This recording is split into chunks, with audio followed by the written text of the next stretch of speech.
You all had a lot of choices where you could go on a Friday night tonight, and I'm glad that you chose to be here. And it's a privilege to be here among you. And I so appreciate the invitation to come and join folks of Pax Christi here.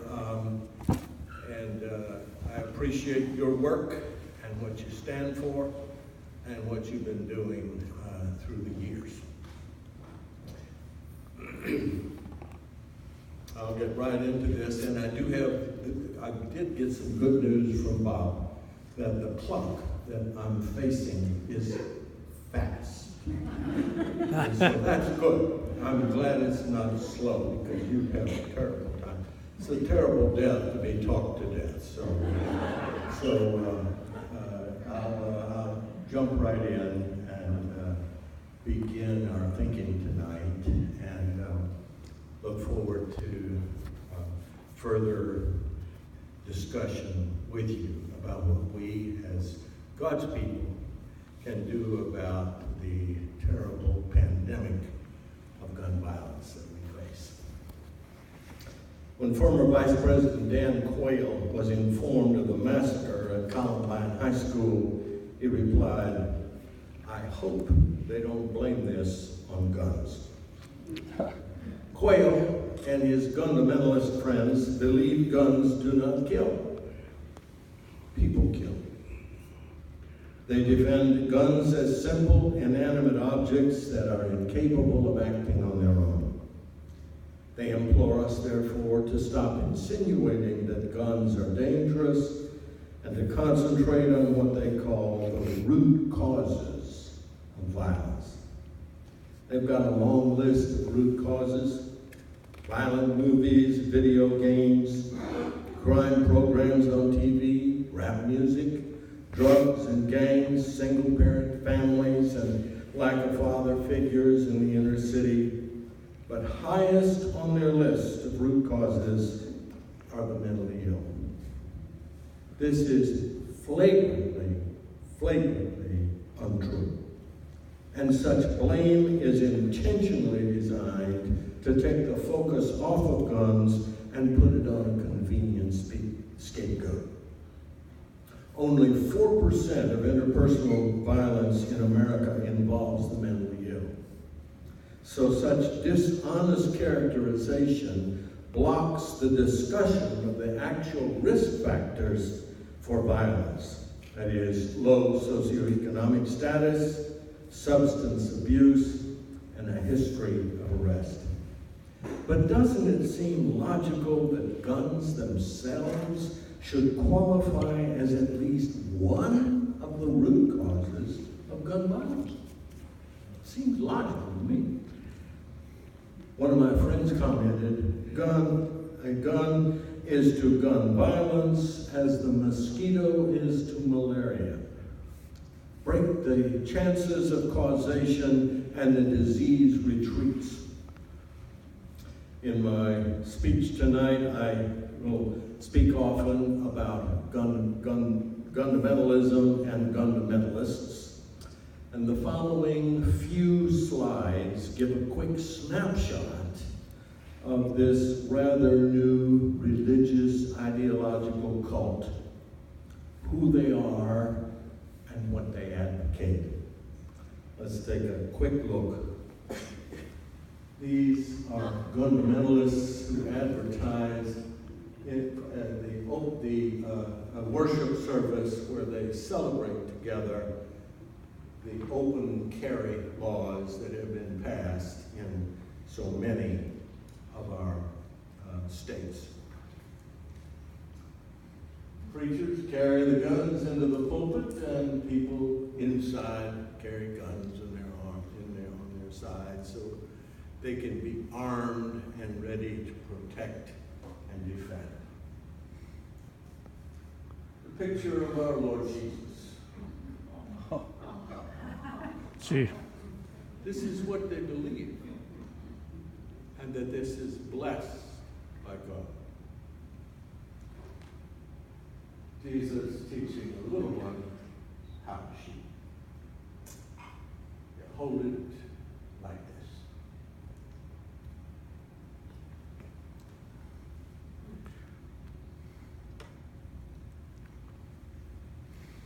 The United States remains the only industrialized, developed country in the world with obscene rates of civilian gun deaths every year.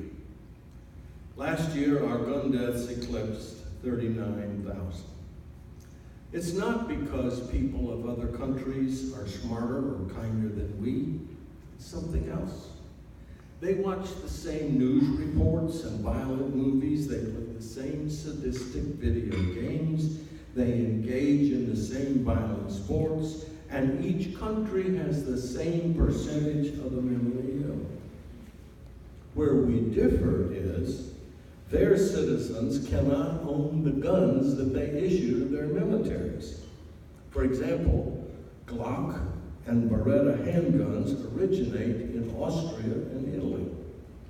But Austrians and Italians can't buy them. They do, however, export millions of them to the United States. And Americans are such good consumers. We buy all kinds of products. And each of the products is advertised to make us happier, healthier, or more secure.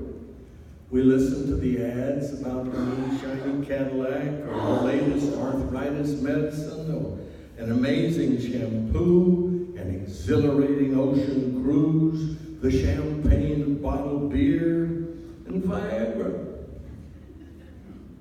Almost everything we buy is an inanimate object, each of which has its own distinctive message. And they don't always need words to speak to us, because we know that a picture is often better, or often more, worth 1,000 words. Think of the Bible's message about God's creation. The heavens proclaim the glory of God.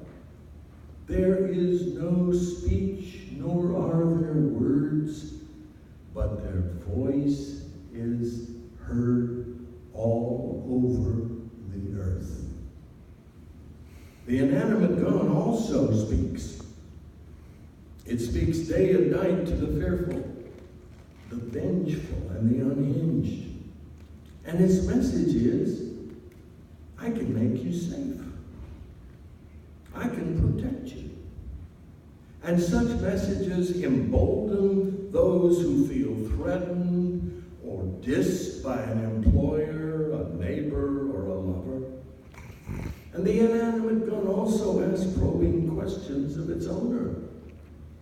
Are you going to let that guy push you around like that? When are you going to stand up and be a man? Handguns, in particular, are quite fluent. Although they have a very limited vocabulary, they don't know the language of de-escalation or diffusing tense situations. They're illiterate about reconciliation, incapable of encouraging owners to apologize, forgive, seek peace, or negotiate. But they transmit enormous power to their owners. For when they clutch that cold steel in their hands, they feel invincible. Just like bad Leroy Brown, the baddest man in the whole damn town. I got 3 friends who were killed by men who heard voices telling them to kill. Would they have obeyed those messages had they not been walking around city streets fondling their guns? But why do people buy them? I remember seeing a cartoon of a father explaining the facts of life to his son. Here's the deal, he says. Your mother and I call the shots when you're young. When we are old, the shop.